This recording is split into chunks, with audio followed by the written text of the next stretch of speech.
Have you ever been in love? Have you ever written love letters to anyone? I remember as a teenager, I one day was going through some things in the attic, and I found a stack of letters, and they were old letters, about 25 years old, and they were about this thick, and they had a rubber band around them.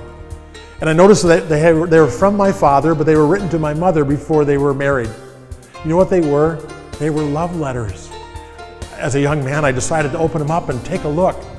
And he talked about how wonderful my mother was. He talked about how much he loved her and how much he thought about her. He talked about the great things about her life. It was amazing to read one of those love letters and to realize how much my dad loved my mother.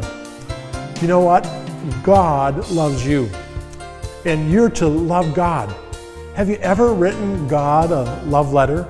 Have you ever told him how wonderful he is and how thankful you are for him, and told him the things that you so appreciate about him and working in your life?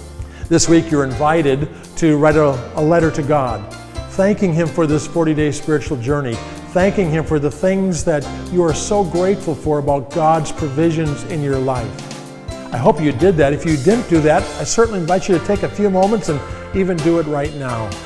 But then as a group, I would like you to go ahead and share some of the things in your little letter to God that you are so thankful for how wonderful God is in your life. That'll be a blessing and an encouragement to you and to others, and you know what? It'll even be a blessing to God.